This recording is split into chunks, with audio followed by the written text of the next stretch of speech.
Mes chers compatriotes, bonsoir et bonjour. Nous sommes déjà à 23h40 quelques, à l'heure de l'Est de la République. Mes chers frères, mes chers compatriotes, ici c'est la voix du Kivu. Nous sommes dans la période de l'éveil patriotique parce que, comme vous le savez, notre pays est agressé et puis notre gouvernement pour le moment est incapable de défendre la République. Vous devez me comprendre, mais je devrais seulement faire un petit rappel aux Congolais avant d'arriver au point dont avant d'aller arriver au message que je vais partager avec toute la jeunesse congolaise aujourd'hui. Alors, j'aimerais seulement parler un peu sur les problématiques de la situation sociopolitique en RDC. Donc, c'est depuis les années 1996, la situation sociopolitique en RDC n'a cessé que de dégrader du jour au jour. Alors, arrivé le 26 octobre 1996, sous le label de l'Alliance des forces démocratiques pour la libération, dont les AFDEL, en sigle constitué essentiellement de troupes rwandaises, ougandaises et burundaises. À cette époque, le Rwanda était dirigé par le président étiquette ou marionnette, M. Pasteur Bizimungu. Donc, mais c'était Kagame qui décidait tout. Malgré que Kagame est arrivé à être appelé président de la République en 2001, mais à cette époque, c'était Kagame qui dirigeait tout. L'Ouganda, c'était M. Museveni toujours. Et au Burundi, il y avait un autre major assassin qui s'appelait le major Pierre Buyoya. Alors, tous ces pays que je viens de citer ici avaient envahi la RDC, donc on appelait Zaïre à l'époque, avec le soutien des États-Unis, de l'Union européenne, de l'Angleterre, de la France. Alors, arrivé le 17 mai 1997, Kinshasa tomba dans les mains de ces forces étrangères et ce fut commencement du drame que vit le peuple congolais à ce jour que nous vous parlons, ainsi que le maréchal Mobutu fut renversé et Laurent Désiré Kabila prit le pouvoir dont nous l'appelons héros parce qu'il avait boycotté la mission qui a été faite par les étrangers de placer un Rwandais à la tête de la RDC. Alors, James Kabarebe, l'ancien ministre de la Défense rwandaise, fut nommé comme chef d'état-major général des forces armées congolaises. Alors c'était un grand sabotage partout ici au Congo et partout dans le monde entier. Alors, à cette période, l'exploitation illicite des ressources naturelles et les tueries étaient devenues des choses normales dans ce pays et surtout ici chez nous au Kivu, dans la province du Nord Kivu, Sud Kivu, dans la province orientale de la Kisangani et partout en RDC, je peux dire ainsi. Alors, ayant finalement découvert l'agenda caché de la dite agression dont Laurent Désiré Kabila déclenchant ainsi les retours forcés de ces troupes étrangères qu'il appela mercenaires dans leurs pays respectifs, qui est le Burundi, le Rwanda et l'Ouganda. Alors, digérant mal à cet appel, du président Laurent Désiré Kabila, les mercenaires avaient, afin de se reconstituer et donc en des groupes armés qui ont évolué comme l'RCD Goma, CNDP, FRF de M. Makanika. Donc l'RCD Goma était dirigé par Azares Ruberwa comme Rwandais, CNDP Laurent Kunda, FRF M.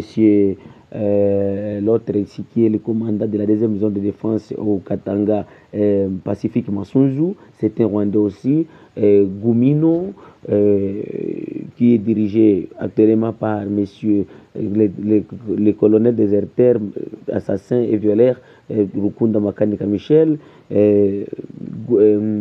l'autre ici, Touraneo, dirigé par Makanika, Goumino par Bisogo, et M23 qui est dirigé aujourd'hui par l'autre assassin ici, M. Makenga, alors qui ont fait tous ces groupes que je viens de citer ici, ils ont fait des rages dans la province du Grand Kivu, notamment à Makobola, Uvira, Fizi, donc dans le territoire de Fizi, à à Kasika, à Bunagana, à Butembo, à Rutshuru, partout dans toute l'étendue. Alors, arrivé en 2001, Laurent Désiré Kabila fut assassiné et du coup, son prétendu, bon, laissez-moi dire, son fils, donc Joseph Kabila, pris le pouvoir, on dirait que, on dirait dans un royaume. Alors, le Messie est devenu au pouvoir, capable de pacifier les pays, mais incapable de mettre la stabilité partout, alors il déstabilisant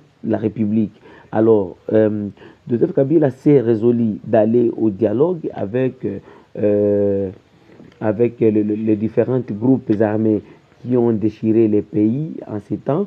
Alors, réunis à San City, en Afrique du Sud, là où M. Thabo Mbeki, il vient de nous dire d'accepter les Banyarwanda, dont lui, qu'il appelle Banyamulenge comme des Congolais. Alors, Kabila, il a réussi à former un gouvernement ayant à la tête un président et 4 vice-présidents.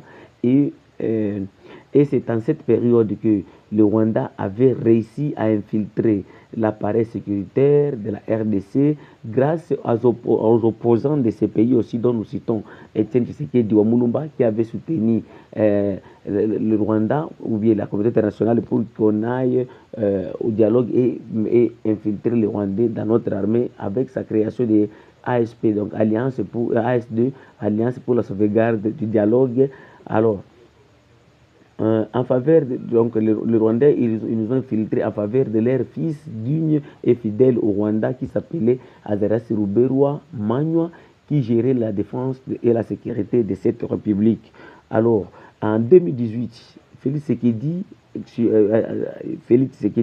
donc l'actuel président, succéda à Joseph Kabila.